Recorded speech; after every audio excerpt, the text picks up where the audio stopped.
Trouble is brewing for Trudeau after his former Justice Minister announced her resignation. Reports say she was being pressured to turn a blind eye to a corruption case committed by a company connected to the Canadian government. How will the Canadian government apply its precious rule of law this time?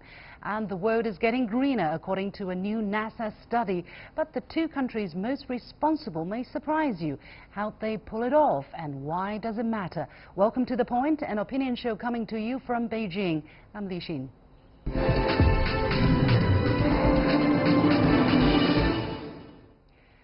Pressures are mounting for Canadian Prime Minister Justin Trudeau amid a scandal of possibly interfering in judicial affairs. Jody Wilson-Raybould was his former Justice Minister before being demoted to the post of Veterans Affairs Minister last month. She announced her resignation on Tuesday, saying she needed to speak out on matters that have been in the media over the past week. The Globe and Mail newspaper reported last week, citing unnamed sources, that Trudeau or his staff pressured the former Justice Minister and Attorney General to arrange a deal with a major company called SNC-Lavalin and let it avoid criminal prosecution on allegations of corruption involving government contracts in Libya. In response to the resignation, Trudeau said he was puzzled and surprised and disappointed by her decision.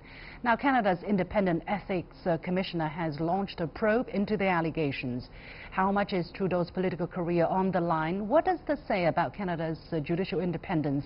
Joining me for the discussion in the Beijing studio is Edward Lehman, Managing Director of Lehman And Xu LLP, and from New York, Ian Reifowitz, Professor of History at the SUNY-Empire State College and author of The Trivialization of Politics: How Rush Limbaugh's race-baiting rhetoric on the Obama presidency paved the way for Trump. Gentlemen, welcome to The Point. It's a quite a complicated story and long story, so before we go into the discussion, allow me a couple of minutes to explain the timeline of what happened. First, in 2015, the company SNC-Lavalin was charged with corruption and fraud in connection with its dealings with Libya. In 2016 and 2017, the company had more than 50 meetings with federal officials and parliamentarians. In September 2017, the Trudeau government launched consultations to amend the criminal code to avoid criminal charges against such corporate crimes. Now, in June 2018, the amendment gets royal assent. And in October 2018, the director of the company, meaning SNC-Lavalin, was told that a criminal prosecution would not be avoided. In January the 14th, 2019, Wilson-Raybould was demoted from the post of Justice Minister. On February the 11th this year, Trudeau said he discussed the case with Wilson-Raybould in the fall of 2018, but gave no details. And he said that continued membership in his cabinet indicates Wilson-Raybould is not unhappy with the government. Her presence, he says, in cabinet should actually speak for itself. And the next day, on February the 12th, Wilson-Raybould resigns. So I don't know whether that timeline helped, but Edward, explain to us in simple terms exactly what kind of story we're looking at here. Well, we're looking at something that could possibly, the critics say, of the Liberal government that could actually bring down this government. And the idea is not so much, and this is the idea in North America just in general, which is that not only does it have to follow the letter of the law and the spirit of the law, but it has to at least also appear to be that way.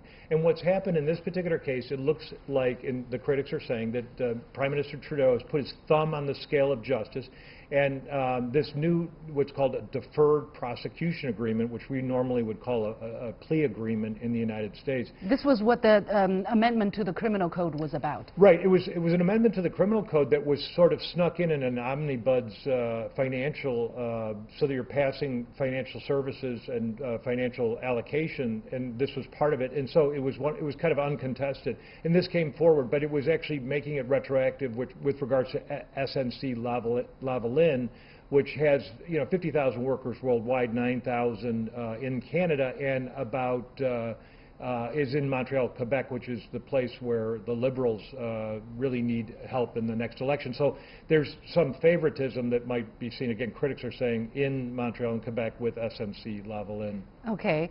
Professor Reifowitz, reading it in the United States, how do you look at the situation there? Are we talking about potential interference by the government, by the Prime Minister's office into the independence of the judicial department? Well, that's certainly the accusation in the report from the Globe and Mail. From what I'm reading, there's going to need to be some kind of investigation, official government investigation, and it's really going to come down to what comes out of that investigation. If there is evidence that people have put undue pressure on the former Attorney General, Wilson Raybould, then I think that's going to be significant. The question then becomes, how high did it go up? Did Trudeau know about it? Did Trudeau himself order it? Did Trudeau find out afterwards and try to cover it up? These are all questions, this goes back to the classic question of the Nixon administration in Watergate. What did the President, or in this case the Prime Minister, what did the Prime Minister know and when did he know it? Until we have more evidence, there's really no way to know. In terms of political support, one of the things that was interesting was that the opinion columns coming out of Quebec are strongly in favor of Trudeau here. Mm-hmm. So there's a question of whether there might be a geographic divide with the rest of Canada, perhaps seeing this as a real problem, and then, of course, the people in Quebec, which Edward said has plenty of jobs coming from SNC-Lavalin, being more on the side of Trudeau. We'll have to see how that plays out. Right. Well, however, the Canadian Foreign Affairs Minister, Chrystia Freeland, has said that I believe very strongly that it's absolutely essential for Canada to remain a rule of law country in how we behave. Of course, we have to wait for the outcome of the investigation, and yet, if such a question is put forward, then it breaks the surface as if there is absolutely no possibility for any political interference in the judicial system. There is the possibility, right? This is what we're looking at, and that's why we're talking about this case, basically because we had this Meng Wanzhou case, which is this high executive of Huawei, the Chinese 5G company, being arrested in Canada at the request of the United States. And what the Canadian side, many in the Canadian side have said, this is absolutely non-political. We're just doing it because we have rule of law, which is totally independent. So it seems that totally independent rule of law could be under question, Edward. Sure, no, absolutely. I mean, and this is specifically the point, which is it's not necessarily equal for everyone, for all companies. So, I mean, in essence, with the arrest of, one can say that with the arrest or the detention of Meng Wanzhou, the co-chair and the CFO of Huawei, that that has single-handedly, with that arrest, has blown up the 5G and all the applications that come with 5G and the use of that in North America, single-handedly, and that's an uneven use of the justice system. And that with SNC-Lavalin, there would be putting the thumb, as I said before, it would be a non-denial denial that there was not pressure put on her. That's why Wilson Raybould had stepped down. And actually, if you look at the scenario, that she was actually moved from the Attorney General, Justice Minister to the Veterans Affairs. Exactly, in the cabinet, so that she could remain, one might say, remain within the cabinet, so she would be unable to speak because there would be, he would in essence be the boss, and she couldn't speak against the boss. And so, and then with his answers about whether he directed her or not directed her, these were very, as a lawyer, yeah, we're going to take a look at that in just a moment. I want to read out a statement by Wilson Raybould. She repeatedly cited her independence and the importance of the rule of law. She said, "It is a pillar of our democracy that our system of justice be free from even the perception of political interference." Professor Reifowitz, how do you look at the fact that she had to stress that? Well, clearly that tells you that she's got some problems with the way this situation was handled. I don't think you make that kind of statement without having that intent behind it. She did talk about that she, to some degree, is bound by lawyer-client privilege, or in Canada, solicitor-client privilege. Canadians always have a slightly different name than the U.S. for things, and that's fine. So she can't give the specifics, but that's sort of a way of her giving a hint as to what she is saying. Mm-hmm. And look, we have to see how this all plays out. If, in the end, there is evidence of corruption and then the Trudeau government is punished for it, then that ultimately is evidence of the rule of law, in that the guilty party is punished. The real crime against the rule of law would be as if there were crimes committed and there was not punishment in the end. But certainly the implications for the Huawei case with Meng Wanzhou are tremendously important. Mm-hmm. Well, Trudeau also, Edward, you mentioned Trudeau's response to this case. He has denied that he or his staff directed Wilson Raybould to intervene, and he never asked her to make any decisions in this case. How do you look at his responses, and especially these wordings? Because how to direct someone to do something is quite different from pressuring someone to do something. You can hint, you don't have to say explicitly, but again, that could be in political interference. Right. No, and I absolutely positively think that was cut and pasted by a lawyer. Being a lawyer myself, I mean, that's a typical response about saying, well, I didn't put pressure on her, but I didn't direct her. So, I mean, I put pressure on her, but I didn't direct her. It would be probably the more full response if it could be. And again, this all remains to be seen. But obviously, the non-denial denial by Wilson Raybould, a native First Nation person, one of the highest that have ever served in a government, you know, stepping down is something. And they're in the same party, and so this seems as if you know, she is for one, and then shuffling around in the cabinet, and now she's had enough.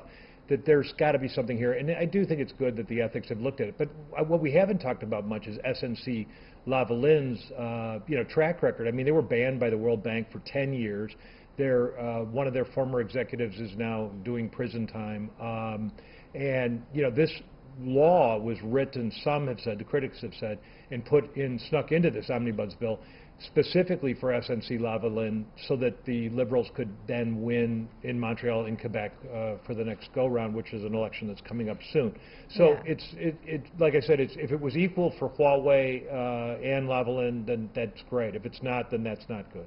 As I said, from 2016 to 2017, the company had more than 50 meetings with federal officials and parliamentarians, and the following day, the Trudeau government launched consultations to amend the criminal code so that such corporate crimes will not be prosecuted as criminal charges.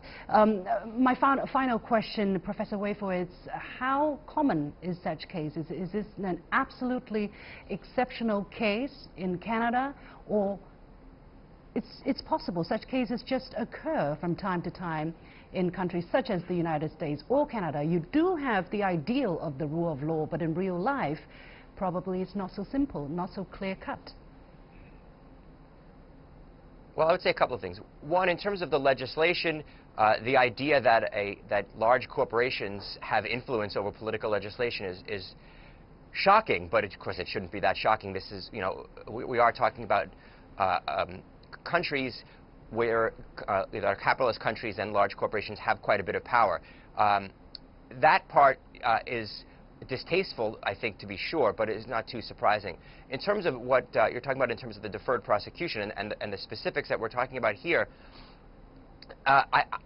look, here's what it comes down to. It's not a yes or no question, does a country have the rule of law or not? Its question is, how strong is the rule of law? So I think what you see here is a case, again, we have to see what the investigation shows, but what we have as a case here is that it looks like the government may well have crossed the line in terms of deferring prosecution for a company because of the company's relationship with the political party or perhaps even the Prime Minister. Mm-hmm. Clearly that is a violation of the rule of law. So the question then becomes, what happens? What is the result? We had certainly Donald Trump a couple of weeks ago talk about Meng Wanzhou and is perhaps getting her released as part of considerations in a trade deal. That clearly also is not how the rule of law is supposed to work. So I think you can recognize that rule of law is in operation, but it doesn't always work as it's supposed to. Okay, thank you very much. We're going to leave it there. In the Beijing studio, Edward Lehman, Managing Director of Lehman and Xu LLP, and from New York, Ian Reifowitz, Professor of History at SUNY State University of New York, Empire, and also author of The Trivialization of Politics, How Rush Limbaugh's race-baiting rhetoric on the Obama presidency paved the way for Trump. You're watching The Point. We're going to take a short break, and when I come back, the world's two most populous countries are leading the way when it comes to greening our planet. How are China and India changing the way we look at environmental protection? Stay with me.